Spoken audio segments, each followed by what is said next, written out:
बोलो भक्त और भगवान की जय, सभी संतों की जय, सभी भक्तों की जय। पिछले एपिसोड में आपने द्वादश प्रधान भक्त में 8वें भक्त श्री जनक जी की कथा सुनी। अब आप द्वादश प्रधान भक्त की 9वीं कथा श्री भीष्म पितामह जी की सुनेंगे। भक्त श्री भीष्म पितामह जी की जय।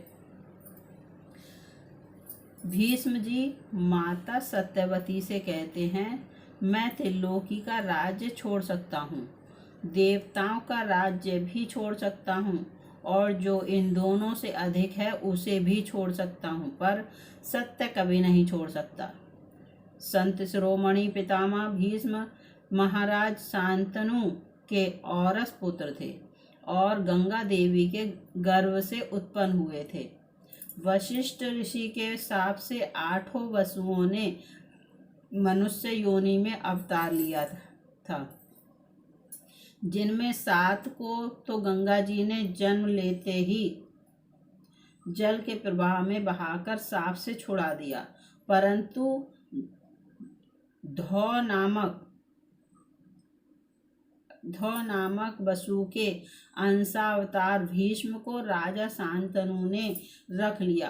गंगा देवी पुत्र को उसके पिता के पास छोड़कर चली गईं। बालक का नाम देवव्रत रखा गया। दास राज के द्वारा पालित सत्यवती पर मोहित हुए धर्मशील राजा शांतनु को विषाद युक्त देखकर युक्ति से देवव्रत ने मंत्रियों द्वारा पिता के दुख का कारण जान लिया और पिता की प्रसन्नता के लिए सत्यवती के धर्म पिता दास राज के पास जाकर उसकी इच्छा अनुसार राज सिंहासन पर न बैठने और आजीवन ब्रह्मचर्य पालने की कठिन प्रतिज्ञा करके पिता का सत्यवती के साथ विवाह करवा दिया। पितृभक्ति से प्रेरित होकर देवव्रत ने अपना जन्म सिद्ध राज्य अधिकार छोड़कर सदा के लिए स्त्री सुख का भी परित्याग कर दिया। इसलिए देवताओं ने प्रसन्न होकर कामनी कांचन का सर्वथा परित्याग कर देने वाले देवव्रत पर पुष्प वृष्टि करते हुए उनका नाम भीष्म रखा। पुत्र का ऐसा त्याग देखकर राजा शांतनु ने भीष्म को वरदान दिया कि तू जब तक जीना चाहेगा तब तक मृत्यु तेरा बाल भी बांका ना कर सकेगी। तेरी इच्छा मृत्यु होगी। निष्काम पितृभक्त और आजीवन अस्खलित ब्रह्मचारी के लिए ऐसा होना कौन बड़ी बात है। कहना ना होगा कि भीष्म ने आजीवन अपनी इस भीष्म प्रतिज्ञा का पालन किया।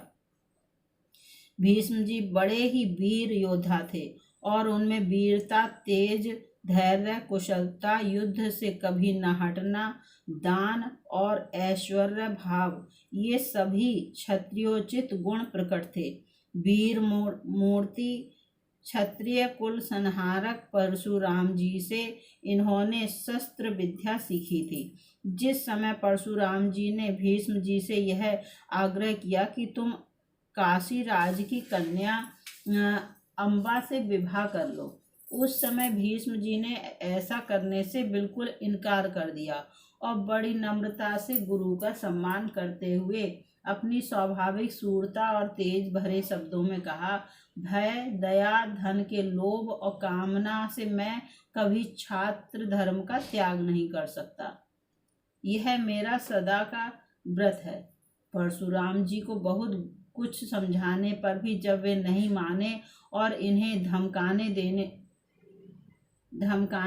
देने लगे, तब भीष्म ने कहा, आप कहते हैं कि मैंने अकेले ही इस लोक के सारे क्षत्रियों को 21 बार जीत लिया था। उसका कारण यही है कि उस समय भीष्म या भीष्म के समान किसी क्षत्रिय ने पृथ्वी पर जन्म नहीं लिया था। पर अब मैं आपके प्रसाद से आपके इस अभिमान को निसंदेह चूर कर दूंगा। परशुराम जी कुपित हो गए। युद्ध छिड़ गया और लगातार 23 दिन तक गुरु शिष्य में भयानक युद्ध होता रहा, परंतु परशुराम जी भीष्म को परास्त न कर सके। ऋषियों और देवताओं ने आकर दोनों को समझाया, परंतु भीष्म ने क्षत्रिय धर्म के अनुसार शस्त्र नहीं छोड़े। वे बोले, मेरी यह प्रतिज्ञा है कि मैं युद्ध में पीठ दिखाकर पीछे से बाणों का प्रहार सहता हुआ कभी निवृत्त नहीं होऊंगा। लोभ, दीनता, भय और अर्थ आदि किसी कारण से भी मैं अपना सनातन धर्म नहीं छोड़ सकता। यह मेरा दृढ़ निश्चय है। 21 बार पृथ्वी को क्षत्रियहीन करने वाले अमित तेजस्वी परशुराम भीष्म को नहीं जीत सके। अंत में देवताओं ने बीच में पड़कर युद्ध बंद करवाया, परंतु भीष्म की प्रतिज्ञा भंग न हुई। जब सत्यवती के दोनों पुत्र मर गए, भरत वंश और राज्य का कोई आधार न रहा, तब सत्यवती ने भीष्म से राजगद्दी स्वीकार करने या पुत्रोत्पादन करने के लिए कहा। भीष्म चाहते तो निष्कलंक कहलाकर राज्य और स्त्री का सुख अनायास भोग सकते थे, परंतु विषयोपभोग से विमुख परम संयमी महात्मा भीष्म ने स्पष्ट कह दिया, माता तू इसके लिए आग्रह न कर। पंच महाभूत चाहे अपना गुण छोड़ दें, सूर्य और चंद्रमा चाहे अपने तेज और शीतलता त्याग दें, इंद्र और धर्मराज अपना बल और धर्म छोड़ दें, परंतु तीनों लोकों के राज्य सुख या सब उससे भी अधिक के लिए मैं अपना प्रिय सत्य कभी नहीं छोड़ सकता। भीष्म जी ने दुर्योधन की अनीति देखकर उसे कई बार समझाया था, पर वह नहीं समझा, और जब युद्ध का समय आया तब पांडवों की ओर मन होने पर भी भीष्म ने बुरे समय में आश्रयदाता की सहायता करना धर्म समझकर कौरवों के सेनापति बनकर पांडवों से युद्ध किया। वृद्ध होने पर भी उन्होंने 10 दिन तक तरुण योद्धा की तरह लड़कर रणभूमि में अनेक बड़े बड़े वीरों को सदा के लिए सुला दिया और अनेकों को घायल किया। कौरवों की रक्षा असल में भीष्म के कारण ही कुछ दिनों तक हुई। महाभारत के 18 दिनों के संग्राम में 10 दिनों का युद्ध अकेले भीष्म जी के सेनापतित्व में हुआ। शेष 8 दिनों में कई सेनापति बदले। इतना होने पर भी भीष्म जी पांडवों के पक्ष में सत्य देखकर उनका मंगल चाहते थे और यह मानते थे कि अंत में जीत पांडवों की ही होगी।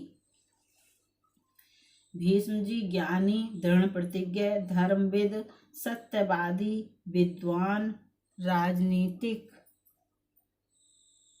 उदार, जितेंद्रिय और अप्रतिम योद्धा होने के साथ ही भगवान के अनन्य भक्त थे। श्री कृष्ण महाराज को साक्षात भगवान के रूप में सबसे पहले भीष्म जी ने ही पहचाना था। धर्मराज के राजसूय यज्ञ में युधिष्ठिर के यह पूछने पर कि अग्र पूजा किसकी होनी चाहिए, भीष्म जी ने स्पष्ट शब्दों में कह दिया कि तेज, बल, पराक्रम तथा अन्य सभी गुणों में श्री कृष्ण ही सर्वश्रेष्ठ और सर्वप्रथम पूजा पाने योग्य हैं। भीष्म की आज्ञा से सहदेव के द्वारा भगवान श्री कृष्ण की पूजा होने पर जब शिशुपाल आदि राजा बिगड़े और उत्तेजित होकर कहने लगे कि इस घमंडी बुढ़े को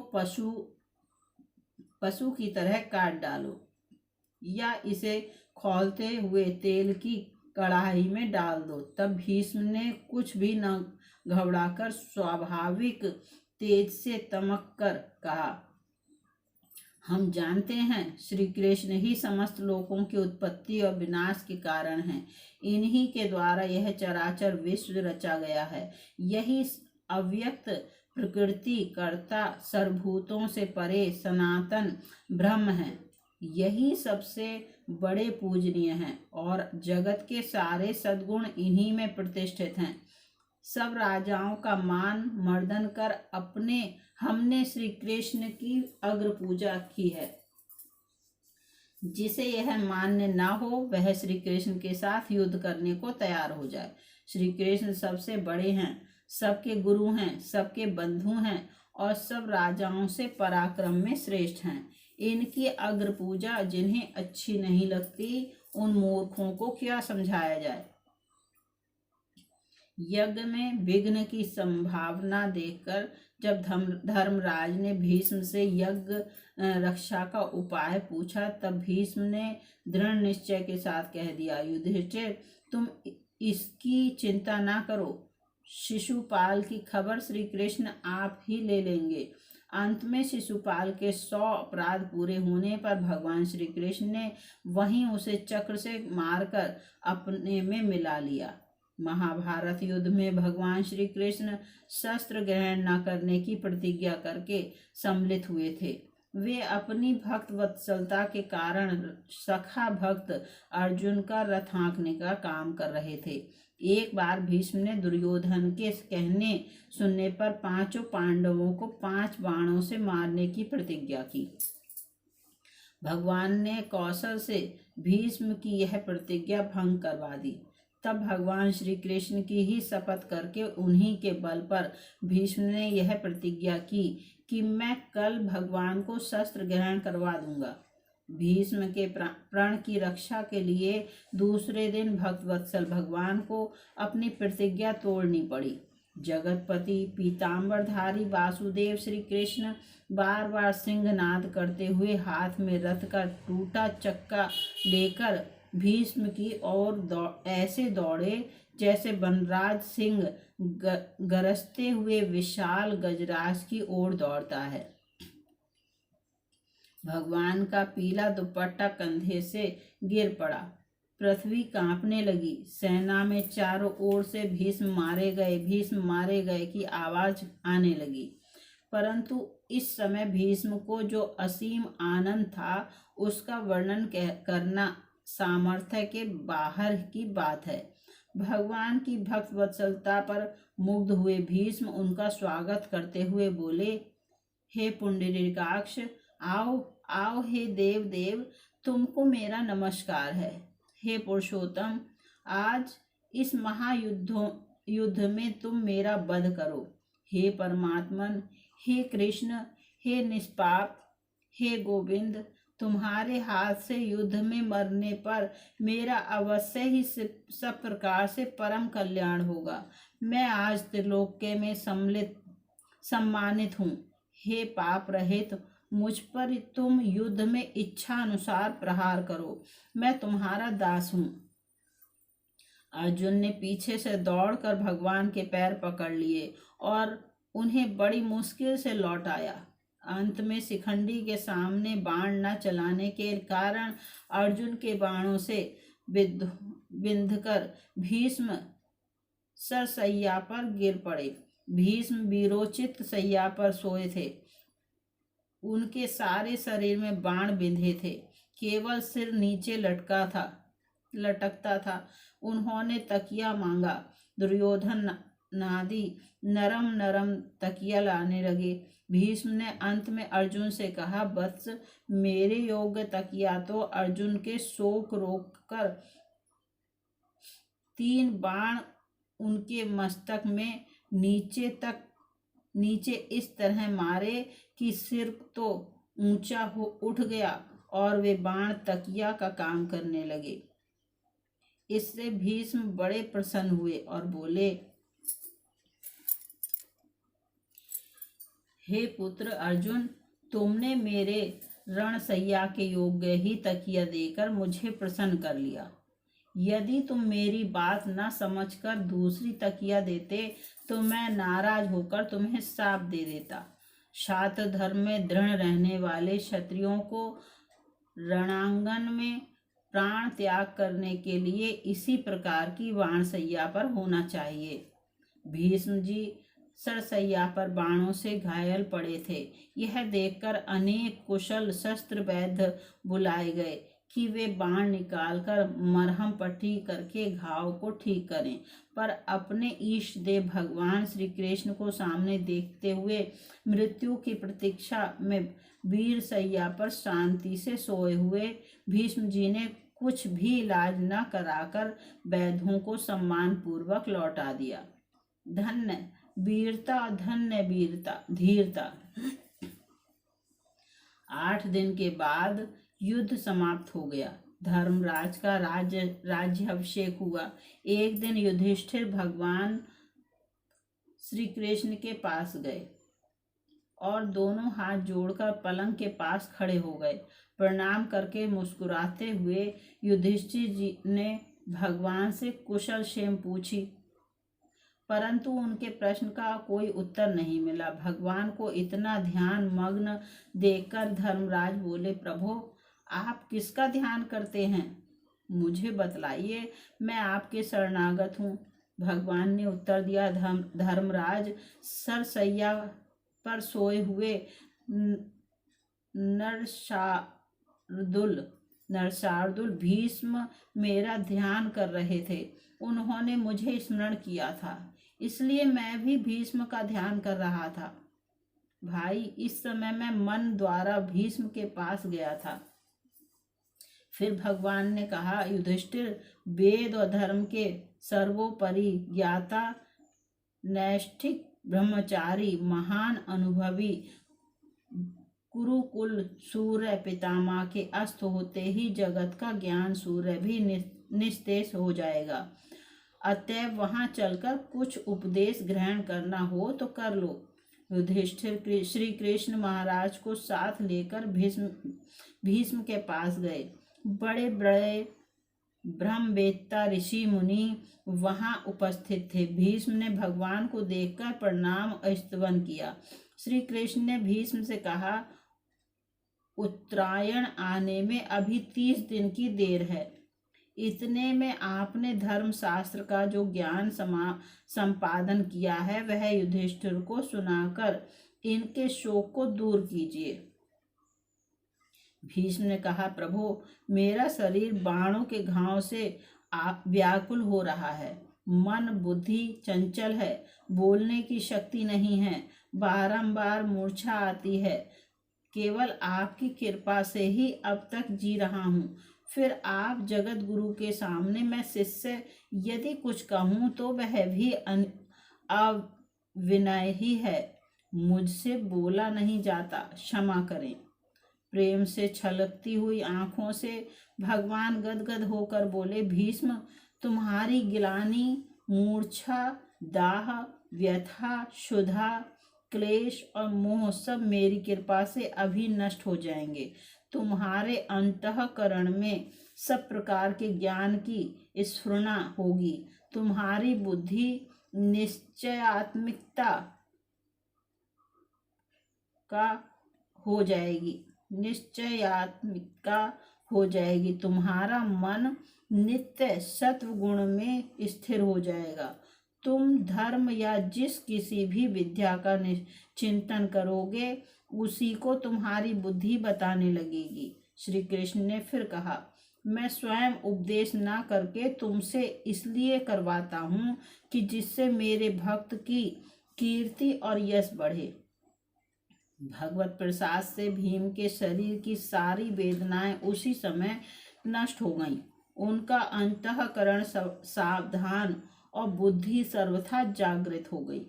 ब्रह्मचर्य, अनुभव, ज्ञान और भगवत भक्ति के प्रताप से अगाध ज्ञानी भीष्म जिस प्रकार 10 दिन तक रण में तरुण उत्साह से झूमे थे, उसी प्रकार के उत्साह से उन्होंने युधिष्ठिर को धर्म के सब अंगों का पूरी तरह उपदेश दिया और उनके शोक संतप्त हृदय को शांत कर दिया। इस प्रकार भगवान के सामने ऋषियों के समूह से घिरे हुए धर्म चर्चा करते करते जब उन्होंने उत्तरायण काल आया तो भीष्म जी मौन हो गए और उन्होंने पीताम्बर धारी भगवान श्री कृष्ण में पूरी तरह मन लगा दिया और फिर उनकी स्तुति करते हुए बोले, मैंने इस तरह उन यादव पुंगव एवं सर्वश्रेष्ठ भगवान श्री कृष्ण में कामना रहित बुद्धि अर्पित कर दी है। जिस आनंदमय ब्रह्म से प्रकृति का संयोग होने पर यह संसार चलता है, रोहन सुंदर एवं तमाल तरु के समान श्याम शरीर और सूर्य किरण के से गौर वर्ण सुंदर वस्त्र को धारण किए और अलकावली से आवृत सुशोभित मुख कमल वाले अर्जुन के मित्र श्री कृष्ण में मेरी निष्काम भक्ति हो। युद्ध में घोड़ों की रज पड़ने से धूम्रवर्ण एवं चंचल अलकावली और श्रम जनित प्रस्वेद बिंदुओं से अलंकृत जिनका मुख है और मेरे तीक्ष्ण बाणों से कवच कट जाने पर जिनकी त्वचा भिन्न हो रही है, ऐसे भगवान श्री कृष्ण में मेरा मन रमण करे। सखा के कहने पर शीघ्र ही अपनी पराई दोनों सेनाओं के बीच में रण स्थापित करके शत्रु पक्ष की सेना के वीरों की आयु उनकी ओर देखकर ही जिन्होंने हर लिए उन अर्जुन के मित्र श्री कृष्ण में मेरा मन रमे। सम्मुख स्थित शत्रु सेना में आगे स्वजनों को मरने मारने पर उद्धित देखकर जब अर्जुन स्वजन वध को दोष समझकर धनुष बाण त्याग कर स्वजन वध से निर्वृत्त हो गए, तब जिन्होंने आत्मज्ञान का उपदेश करके अर्जुन की कुबुद्धि को हर लिया, उन परमेश्वर श्री कृष्ण के चरण कमलों में मेरी रति हो। युद्ध में मैं शस्त्र नहीं ग्रहण करूंगा। अपनी इस प्रतिज्ञा को त्याग कर मैं श्री कृष्ण को शस्त्र ग्रहण करा दूंगा। मेरी इस प्रतिज्ञा को सत्य करने के लिए रथ से कूदकर रथ का चक्का हाथ में लेकर जो मुझे मारने को इस तरह वेग से दौड़े, ऐसे हाथी के मारने को सिंह जैसे हाथी को मारने को सिंह दौड़ता है, तब पृथ्वी उनके प्रतिपद में कांपने लगी और कंधे से दुपट्टा गिर गया। वैसी शोभा को प्राप्त हुए उन श्री कृष्ण की मैं शरण हूँ। मेरे पैने बाणों के प्रहार से कवच टूट गया और श्याम सुंदर का शरीर रुधिर से लाल हो गया। तब जो मुझ सशस्त्र को मारने के लिए वेग से दौड़े, वे भक्त वत्सल भगवान मेरी गति हों। अर्जुन के रथ पर स्थित होकर एक हाथ में चाबुक उठाए और एक हाथ से घोड़ों की लगाम पकड़े, जो शोभा युक्त श्री भगवान कृष्ण भगवान दर्शनीय हैं, उनमें मुझ मरने वाले की रति हो। जिस छवि को देखकर महाभारत युद्ध में मरे हुए सब सूरवीर सारूप्य मुक्ति को प्राप्त हुए, अपनी ललित गति, विलास, मनोहर हास, प्रेममय निरीक्षण आदि से गोपियों के मान करने पर जब श्री कृष्ण जी अंतर्हित हो गए, तब विरह से व्याकुल गोपियां भी जिनकी लीला का अनुकरण करके तन्मय हो गईं, ऐसे भक्ति से प्राप्त होने वाले श्री कृष्ण में मेरी दृढ़ भक्ति हो। युधिष्ठिर के राजसूय में अनेक ऋषि मुनि और महिपालों से सुशोभित सभा भवन के बीच जिनकी परम पूजा हुई, वही सर्वश्रेष्ठ जगत पूज्य पर ब्रह्म इस समय मेरे नेत्रों के सामने हैं। अहो भाग्य, मैं कृतार्थ हो गया। अब जन्म कर्म रहित और अपने ही उत्पन्न किए प्राणियों के हृदय में जो एक होकर भी अनेक पात्रों में पड़े हुए प्रतिबिंब द्वारा अनेक रूप प्रतीत होने वाले सूर्य की भांति अनेक रूप प्रतीत होते हैं, उन ईश्वर श्री कृष्ण को भेद दृष्टि और मोह से शून्य चित्त द्वारा मैं प्राप्त हुआ हूँ। 135 वर्ष की अवस्था में उत्तरायण के समय सैकड़ों ब्रह्मवेत्ता ऋषि मुनियों के बीच इस प्रकार साक्षात भगवान श्री कृष्ण की स्तुति करते हुए आत्म रूप भगवान श्री कृष्ण में मन, वाणी और दृष्टि को स्थिर करके भीष्म जी परम शांति को प्राप्त हो गए। बोलो श्री भीष्म पितामह की जय। बोलो कृष्ण भगवान की जय। पांचों पांडवों की जय। आज मैंने द्वादश प्रधान भक्त में 9वें भक्त श्री भीष्म पितामह की कथा सुनाई। अगले एपिसोड में आप श्री बलि जी की कथा सुनेंगे। 10वें भक्त श्री बलि जी। बोलो बलि जी महाराज की जय, सभी संतों की जय, सभी भक्तों की जय। मेरे गुरुदेव श्री रामभद्राचार्य जी महाराज की जय।